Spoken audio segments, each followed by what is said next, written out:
Friday afternoon and looking into the weekend. I'm looking at this as more of a weather report. Last week, talked to Ryan Dietrich, market strategist with LPL Financial, my provider. I encourage you to take a look at that. It was about a 15-minute back and forth Q&A with him from out in South Carolina. And we went over a lot of details, but this afternoon again, I'm compelled to reach out, have you lean on the confidence that we're gleaning from data. There's a lot of feelings, a lot of sentiment out here. Folks are feeling a little restless, and I have a few cures for that idea of feeling restless. Might get to that at the end. But in the meantime, let's just dig into what I'm looking at. This is the playbook that LPL Financial's research team discussed with me and Ryan Dietrich mentioned last week. And since the end of March, we've checked off 4 out of 5. That's 4 out of 5 sections in the playbook that tell us we're in a bottom with the US markets. So the one thing that we don't have full confidence in yet is what you're hearing in the headlines every day, every hour, and that's COVID-19. How many counts are we at? What's the death toll? It's a data point that until we start to see it peaking and then indeed trending downward, we won't feel 100% certain that we can take a deep breath. My advice right from the get-go, the beginning of April, is stop monitoring. Please stop looking at the scoreboard right now. We're seeing more tepid days compared to what we've seen, but we'll see knee-jerk reactions as we continue to flush out a lot of data that are going to be historical. We're looking at the front of 2020 as one of the single worst, if not the worst, in U.S. history when it's measured by GDP. And we'll get into these data points. So want to make sure that it's approachable. But on to that first data point, get a picture of what we're dealing with. When you're looking at New York City and the amount of uncertainty there, the population concentration is what is a key data point. And the key data point tells us that there's a little over 300 square miles to the wider New York City area. And think about this. There are 24,000 folks that live within 1 square mile.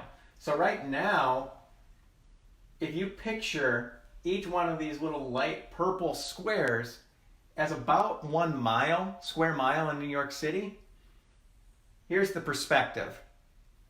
Certainly not trying to minimize. What I'm trying to do is bring, again, that financial certainty with black and white data points, and to help us keep perspective. If somebody needs to see this and the perspective helps, you can send it along to them if you need to, but it's not public health policy. I'm not competent in the space of public health. That's why I think we continue to lean on folks that are the experts in that field. We continue to try to vet through all the feelings out there and keep our eye on that number one area, which when you look for the LPL Playbook, which has certainly reached your inbox a few times through me, it's posted on my Facebook page here, but I'm getting after that confidence of the timing. And again, public health, those experts are going to lead us to the data that says, yeah, we feel like we're finally hitting some peaks. Now, this perspective helps. When we're keeping an eye on things for guidance, we're talking about, okay, well, what are other areas doing and what have other areas seen? We've seen Wuhan, China. We've seen Italy, which it feels like starts to peak now if we're reading the news. We're looking to Washington State. We're also asking questions about, well, who's next in the U.S.? So let's dig deeper into what this looks like. I'm already hearing headlines, as I'm sure you are, that this ain't over till it's over. It might carry into 2020, the end of 2020. So we're talking about another maybe knee-jerk, albeit a little less muted, coming back into the winter months. Is this an economic shutdown or is it a slowdown? I have some data that's going to demonstrate for you and for me how we can feel okay with where we're at and what this slowdown has meant, what these shelter-in-place orders are doing, what they've already done to unemployment, what they're doing to families, what they're doing to coworkers that are furloughed and laid off. But 16%, folks, when we talk about an economic shutdown, it is not an economic shutdown. 16% of what we call GDP is rendered from the folks that are considered non-essential. These are the folks that were hurt first and hit hardest. Travel, entertainment, and down from there. And then it's trickling into systemically other parts of the economy. But 16% is certainly not the majority. And so when we're thinking about our worst case scenarios, which we tend to do as humans, we tend to think, okay, this is going to get a lot worse before it can get any better. We typically overestimate how bad it's going to be, and we also tend to ignore or not really acknowledge how good it could be or how good it can be for us on the home front, even at the present moment. GDP. Ryan Dietrich said this last week, so I'm just repeating it. Look, GDP is basically, as a country, are we making money or are we not? Gross domestic product, GDP. And in the first 6 months of 2020, we'll print a number that says we just saw the worst GDP number in U.S. recorded history. And the good news, next part of 2020, folks, we're looking at an average. We're not looking at 2 months or a month's damage in March 2020. We're looking at what the big picture is, and not even a 50-year picture or a 20-year picture, but the big picture this time in 2020, in the present moment, is what does 2020 as a 12-month period look like? The final 6 months of this year could be the single best GDP printed number that you and I see in our lifetimes. I'm 34 years old. I'm aware that many of my clients are in their 60s. You've lived twice as long as me if you're 68 and up.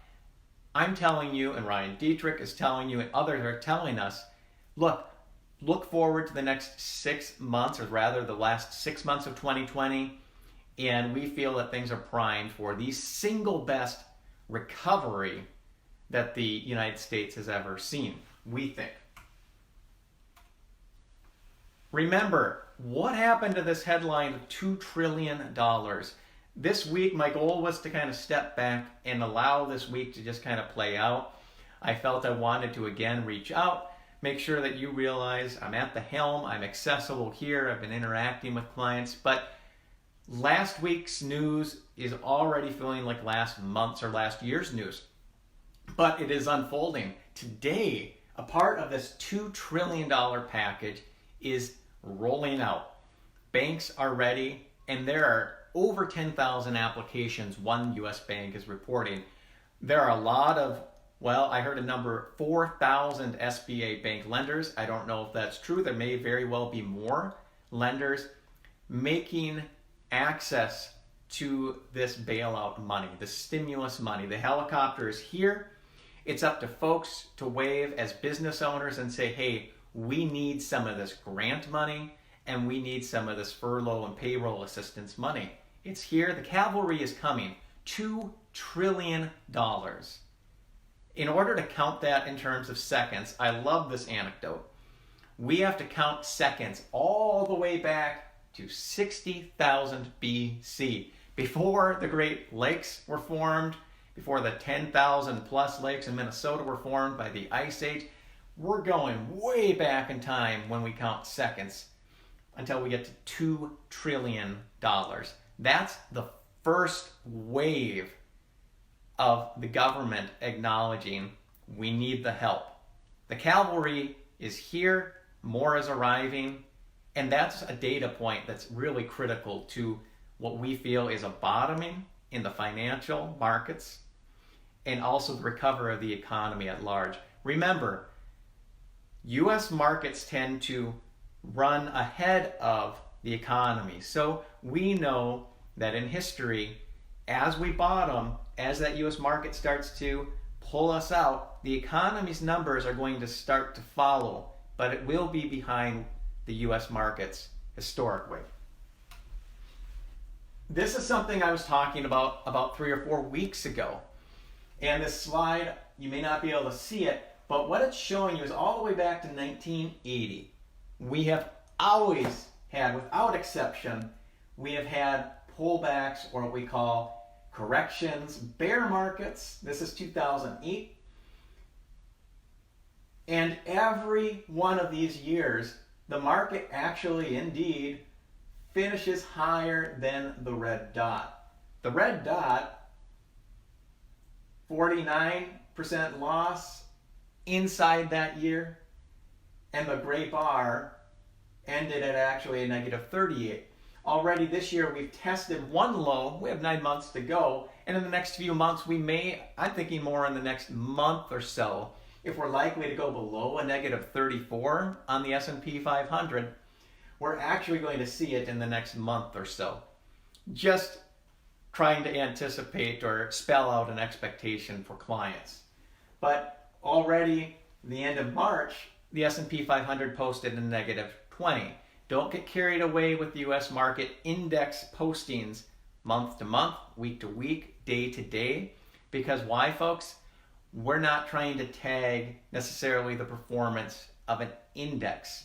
It's a good place to look to gauge where the market is at large and where we may be going.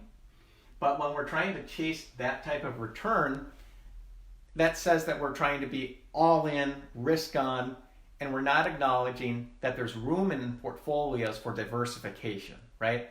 We have US stocks, international stocks, we have bond categories, and we have cash or cash-like investments, diversified, eggs in different baskets.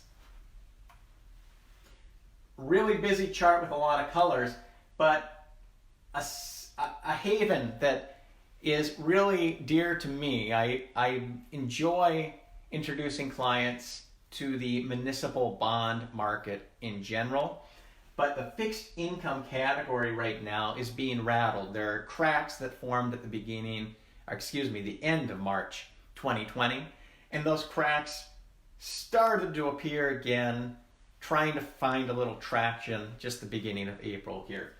But this chart can be likened to many others. It's the big D word, diversification. It emphasizes that there is not just one solution to an individual's core fixed income, or what we call bond portion of a portfolio.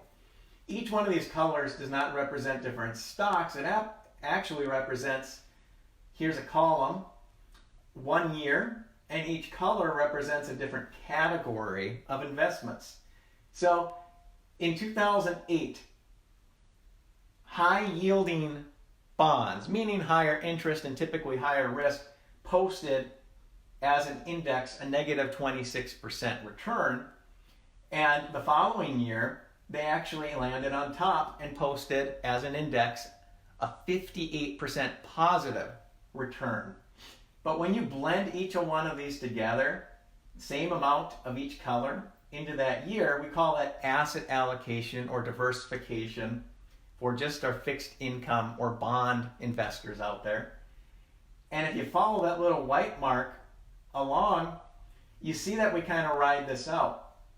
Well, what we can also do is get a little more tactical, and that means that we're going to try to pour a little bit more of our money and vote with our dollars, literally in our portfolios, and try to put a little bit more of our money on a certain color or a certain square of this. And that's what I'm certainly doing for clients, is I'm looking at what feels like an area that was maybe unfairly, fundamentally punished in the last 15, 20, 30 days, and what feels prudent in the weeks and the months ahead with client money.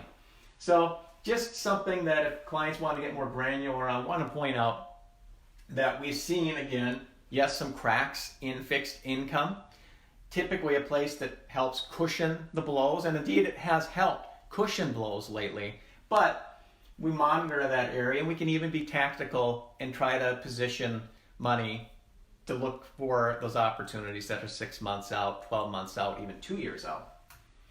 So moving ahead, this was something that I found a really healthy guide or data point.